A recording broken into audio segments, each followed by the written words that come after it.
बिस्मिल्लाहिर्रहमानिर्रहीम। अस्सलाम वालेकुम to everyone, welcome back to my channel. Again एक बहुत ही मज़े के व्लॉग के साथ आपकी खिदमत में हाजिर हूँ। यहाँ पे जी इफ्तारी की तैयारी मैंने सबसे पहले स्टार्ट कर दी और इसके लिए मैं बनाने लगी हूँ आलू वाले चावल। तो मैंने सोचा कि ये जो मज़े के आलू वाले चावल झटपट से मैं बनाती हूँ, इसकी रेसिपी मैं आपके साथ भी शेयर कर दूँ। यहाँ पे 2 छोटे साइज़ के मैंने प्याज काटे, जिसको मैंने लंबा लंबा काट दिया। कटिंग आप किसी भी स्टाइल में कर सकते हैं। इसके अंदर थोड़ा सा ऑयल डाला और इसे फ्राई करना शुरू कर दिया। यहाँ जी वीडियो की स्पीड को मैंने फ़ास्ट कर दिया। वैसे चूल्हा इतना तेज़ नहीं था, वीडियो की स्पीड को फ़ास्ट किया और प्याज फ्राई करने स्टार्ट कर दिया। प्याज़ों को सिर्फ मैं हल्का सा नरम करती हूँ, इसको कलर नहीं आने देती। यहाँ पे अभी मैंने थोड़ा सा इसे फ्राई किया ही था, कलर नहीं आया था, तो थोड़ा सा इसके अंदर पिसा हुआ अदरक डाल दिया है और थोड़ा सा इसके अंदर मैंने पिसा हुआ लहसुन डाल दिया है। थोड़ा थोड़ा सा लहसुन अदरक इसलिए डाला है क्योंकि चावल भी मैं थोड़े से ही बना रही थी, उसी के हिसाब से मैंने इसके अंदर लहसुन अदरक शामिल कर दिया।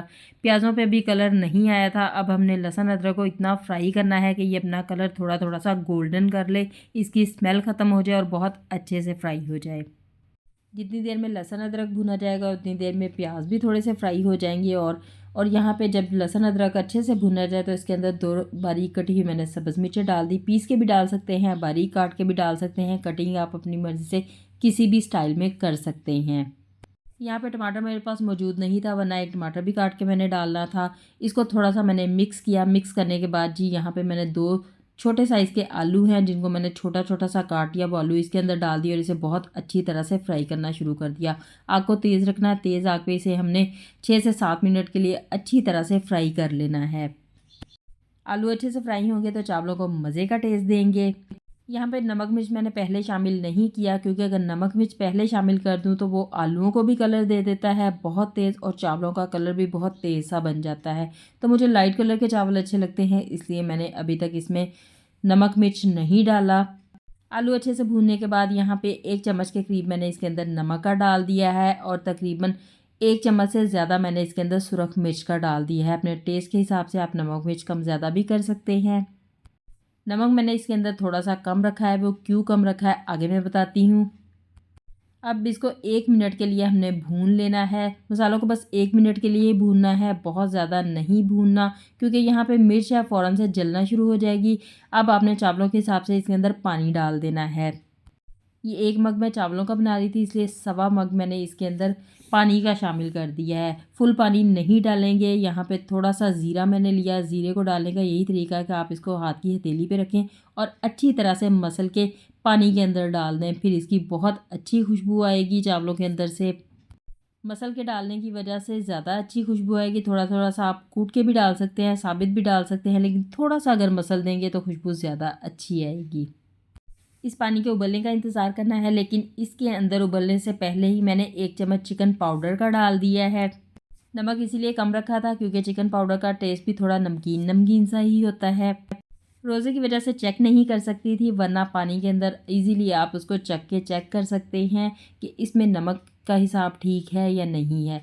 यहाँ पे जी उबलना स्टार्ट हो गया। जैसे ही उबलना स्टार्ट हो जाए इसे कवर कर दें, हल्की आग कर दें और इसे तकरीबन 5 से 6 मिनट के लिए छोड़ दें ताकि आलू हमारे गल जाएं। यहाँ 5-6 मिनट के बाद मैंने इसका कवर हटाया। अच्छी तरह से ये पक चुका था और मुझे पूरी उम्मीद थी कि आलू भी गल चुके होंगे, क्योंकि मैंने छोटे साइज़ में ही काटे थे। चावलों को आधा घंटा पहले मैंने भिगो दिया था, तो चावल इसके अंदर डाल देने हैं। चावल डालने के बाद इसे हल्के हाथों के साथ अच्छी तरह से मिक्स कर लेना है। चावल डालने के बाद हल्के हाथों से इसे मिक्स किया। मिक्स करने के बाद यहाँ पे इसके अंदर 2 चम्मच मैंने सिरके के डाल दिए हैं। ये सफ़ेद सिरका है। यहाँ पे अगर आपके पास सिरका ना हो तो आप यहाँ पे 1 या 2 नींबू का रस भी डाल सकते हैं। टेस्ट बहुत मज़े का बनेगा। अब जी इसको इतना पका लेना है कि पानी चावलों का बिल्कुल खुश्क हो जाना चाहिए, फिर हम इसे दम लगाएंगे। जब भी मैं किचन में होती हूँ, जो मैं पका रही होती हूँ उसको भी मैं साथ साथ चेक करती रहती हूँ और उसके अलावा किचन के अंदर बाकी का काम भी करती रहती हूँ।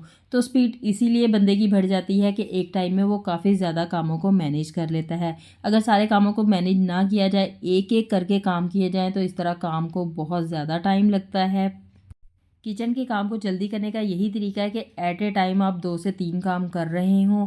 जितने आप इजीली मैनेज कर सकें करें, तो फिर वो जल्दी काम ख़त्म हो जाते हैं। यहाँ पे एक गरम तवा मैंने इसके नीचे रखा, आग को हल्का कर दिया और कोई वज़नी चीज़ इसके ऊपर रखनी थी तो ये छोटी सी कुंडी मैंने रख दी। 10 मिनट के बाद जब मैंने दम खोला तो बहुत ही ज़बरदस्त किस्म के खुशबूदार किस्म के चावल हमारे तैयार थे। खिले खिले बने थे, बहुत अच्छे बने थे, ट्राई ज़रूर कीजिएगा। चावलों को साइड पे करने के बाद यहाँ पे मैंने कढ़ाई के अंदर ऑयल गरम किया और मैंने इसके अंदर पकोड़े तलना शुरू कर दिए।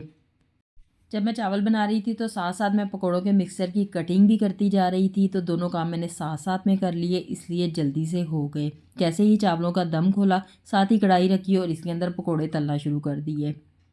और इसी तरह से जब मैं पकोड़े फ्राई करना शुरू करती हूँ तो पकोड़ों के साथ साथ मैं रोटियाँ भी बना लेती हूँ, तो इस तरह मेरा काम कम टाइम के अंदर ज़्यादा काम हो जाता है। मेरे बने हुए पकोड़े सबको बहुत ज़्यादा पसंद है। कभी कभी मैं सोचती हूँ कि मैं इसमें कुछ ख़ास स्पेशल चीज़ नहीं डालती हूँ, सिंपल सी चीज़ों के साथ बनाती हूँ, लेकिन ये इतने मज़े के बनते हैं कि मुझे भी समझ नहीं आती, शायद कोई मेरे हाथ का कमाल है कि ये इतने मज़े के बन जाते हैं। यहाँ वैसे मैं अपनी तारीफ़ खुद कर रही हूँ, करनी नहीं चाहिए, दूसरे जो तारीफ़ करते हैं वही तारीफ़ होती है। बहरहाल पकोड़े बहुत मज़े के बनते हैं। फुल रेसिपी मैंने पिछली वीडियो में दे दी थी, वहाँ पे आप देख सकते हैं कि मैंने इसके अंदर क्या क्या डाला था। यहाँ पे सिर्फ मैंने फ्राई करने दिखाया कि मैंने फ्राई कर दिए पकोड़े। पकोड़े तो यहाँ पे हमारे फ्राई हो रहे थे, लेकिन इसके साथ साथ जब हम कटिंग करते हैं या जो भी चीज़ें हम किचन के अंदर इस्तेमाल कर रहे होते हैं वो धोने के लिए रखते जाते हैं। तो उसकी भी एक टिप है कि धोने के लिए जब भी आप रखें, हर बर्तन के अंदर पानी डालते जाएँ और पानी गिरा के फिर रखते जाएँ, या पानी से भर के रख दें। जब आप बाद में भी उसे धो रहे होंगे तो उस बर्तन पे इतनी मेहनत नहीं करनी पड़ेगी और वो फ़ौरन से साफ़ हो जाएगा। लेकिन मेरी यही आदत है कि जितनी देर में पकोड़े फ्राई हो रहे थे मैंने साथ साथ अपने किचन के बर्तन भी धो दिए, इसलिए जैसे ही इफ्तारी की चीज़ें बनेंगी मेरा किचन भी बिल्कुल साफ़ होगा और उसके बाद बर्तन धोने के लिए वही होंगे जिसमें हम इफ्तारी खाएंगे।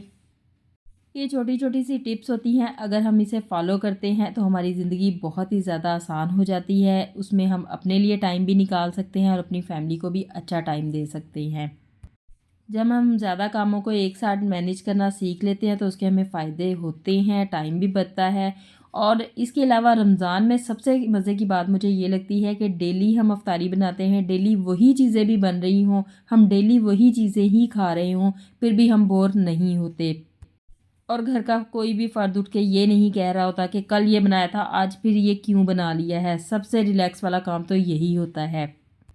तो यहाँ बातों बातों में सारे पकोड़े मैंने फ्राई कर लिए हैं। सारे पकोड़े फ्राई करने के बाद चावलों के साथ इन्हें भी मैंने साइड पे कर दिया।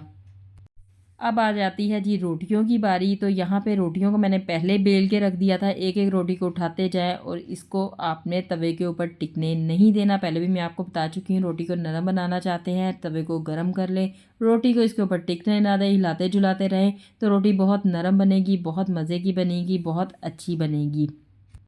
आटा गूँधने का आसान सा तरीका मैं पहले ही आपको बता चुकी हूँ कि आटे को मिक्स करके साइड पे रख लें और इसे 15 से 20 मिनट के लिए छोड़ दें। उसके बाद जैसे ही आपको 2 दफ़ा आटे को मिक्स करेंगे, आटा इतना ज़बरदस्त होगा कि आप फ़ौरन से उसकी रोटियाँ बनाएंगे तो बहुत अच्छी बनेंगी। जो टिप्स मेरे लिए आजमूदा होती हैं वो सब मैं आपके साथ भी शेयर करती हूँ ताकि आप भी उससे फ़ायदा उठा सकें। चावल बनाए थे इसलिए रोटियाँ मैंने 2-3 ही बनाई थी और इसके अलावा समोसे और जलेबी भी बाज़ार से आ चुके थे। आज समोसों के साथ चटनी पिंक कलर की आई थी, मुझे लगता है आज उन्होंने रेड कलर नहीं डाला, पिंक डाल दिया। यहाँ पे रायता भी बन गया, टैंग भी बन गया। अफ्तारी हमने कर ली। अफ्तारी से फ़ारिग होने के बाद, नमाज़ पढ़ने के बाद फिर मैंने सोचा आपके साथ मैं ये अपना सूट शेयर करूँ जिसे मैंने खुद सिलाई किया था। ये सूट मैंने बुनंजा सतरंगी से लिया था। इसके ऊपर मैंने पल्टा गले के ऊपर लगा दिया, लंबा करके भी लगा दिया और इसके ऊपर मैंने बारीक बारीक सी लैस लगाई थी। जैकार्ड का ये सूट था, इसके ऊपर पल्टा भी लगाया और इसके ऊपर मैंने बारीक सी ये सिल्वर कलर की लेस भी लगाई जो कि बहुत ही खूबसूरत लग रही थी। घेरे के ऊपर मैंने पल्टा भी लगाया और ये बारीक सी लेस भी लगाई जो देखने में बहुत ही खूबसूरत लग रही थी। और इस पल्टे को मैंने तरपाई किया, मैंने इस पर गुम तरपाई की है। गुम तरपाई करें तो इसका धागा बिल्कुल नज़र नहीं आता। यहाँ अगर आप देखें तो धागा बिल्कुल भी नज़र नहीं आ रहा और सूट ज़्यादा नीट लुक देता है। तो जो सूट ज़्यादा थोड़े से फैंसी होते हैं, थोड़े से अच्छे होते हैं, उन पे मैं तरपाई कर लेती हूँ। वैसे मैं सिलाइयों से भी काम चला लेती हूँ। अपने सूट मैं खुद ही सिलाई करती हूँ। जो लोग मुझे जानते हैं उन्हें पता है स्टिचिंग का मैंने सीखा भी हुआ है। एज ए वोकेशनल टीचर भी मैंने वर्क किया हुआ है। तो इतना कुछ सीखने के बाद अब मैं ये सोचती हूँ कि कम से कम मुझे अपने खुद के सूट तो खुद ही सीने चाहिए ना। अच्छे सिलाई करने आते हैं इसलिए किसी के पसंद भी नहीं आते, और उससे ये भी फ़ायदा हो जाता है कि मुझे टेलर्स के चक्कर नहीं लगाने पड़ते। तो यहाँ पे इसको मैंने पीको करवाया था। इसको पीको गलती से उन्होंने ब्लैक कलर में कर दिया था, मैंने उन्हें सिल्वर बोला था और उन्होंने उस ब्लैक कलर के ऊपर ही सिल्वर पीको दोबारा से कर दी। तो गलतियाँ यहाँ पे हो जाती हैं, उनसे भी हो गई थी, उन्होंने ऊपर से सिल्वर दोबारा से मुझे कर दी। तो ये इसकी फ़ाइनल लुक थी। बहुत ही प्यारा ये सूट स्टिच भी हुआ था और बहुत ही प्यारा देखने में ये लग रहा था। हल्का फुल्का कोई इवेंट हो तो उस पे भी पहना जा सकता है, ईद पे भी पहना जा सकता है। अभी इसके बटन्स रहते हैं, रमज़ान में तो मैं बाज़ार नहीं जाऊंगी, लेकिन उसके बाद जब मैं जाऊंगी तो इसके ऊपर बटन भी लगा लूँगी। इसका प्लेन ट्राउज़र था, ट्राउज़र पे मैंने कोई डिज़ाइनिंग नहीं की थी क्योंकि मुझे ट्राउज़र्स पे ज़्यादा डिज़ाइनिंग नहीं पसंद। यहाँ पे जी मुझे कोई जगह नहीं मिल रही थी ये जहाँ मैं इसे लटका के दिखा दूँ, तो यहाँ मैंने इसे दरवाजे के साथ ही लटका दिया और दिखा दिया। ये सूट्स के प्लेट दिखा रही हूँ जो फिटिंग के लिए डाले जाते हैं। अगर ये प्लेट्स आप डालते हैं, बहुत ज़्यादा फिटिंग वाले कपड़े आप नहीं भी पहनते, अगर ये प्लेट्स डाले जाएँ तो आपकी फिटिंग सूट की बहुत अच्छी आती है, शेप शक्ल बहुत अच्छी आती है, सूट पहना हुआ लुक में बहुत ज़्यादा अच्छा लगता है। अगर आप नहीं डलवाते तो आप भी ट्राई करके देखिएगा। ये मेरे सूट की फ़ाइनल लुक थी। इसके बाद जी सूट को हमने साइड पे किया, इशा की नमाज़ पढ़ी। उसके बाद जब मैं फ़ारिग हो गई तो फिर मैंने सोचा कि मैं चाय पी लूँ। हालांकि मैं कर गलत रही हूँ, चाय इस टाइम नहीं पीनी चाहिए। तो यहाँ पे मैंने एक इलायची को अच्छी तरह से कूटा और इसके अंदर डाल दिया। इलायची वाली चाय पीने लगी थी। इलायची वाली चाय पे मैंने बहुत सारी फ़नी वीडियोस देखी हैं जिसमें बॉयज़ का ये कहना है कि जिस भी घर में इलायची वाली चाय हो ना पिएं क्योंकि लड़कियां उसे दांत में लेके खोलती हैं। तो जनाब ऐसा कुछ नहीं है। हमने छोटे छोटे से कूंडी डंडे रखे हुए हैं जिसमें हम अच्छे से उसको कूट लेते हैं और चाय के अंदर डाल देते हैं। जो भी मेरी वीडियो देखने हैं मुझे ज़रूर बताइएगा कि वाकई ही लड़कियां मुंह के अंदर इलायची लेके खोलती हैं फिर चाय में डालती हैं, ऐसा करती हैं या नहीं करती, तो ज़रूर बताइएगा। चाय को मैंने अच्छे से पका के रेडी कर लिया था। यहाँ पे अकेले चाय पीना मुझे इतना पसंद नहीं है, लेकिन कोई था नहीं, मैं अकेली ही थी पीने के लिए। बच्चे चाय इस टाइम नहीं पीते और मैं भी गलत ही कर रही थी इस टाइम पी के, लेकिन फिर भी मैंने इंजॉय किया और इसको पी लिया।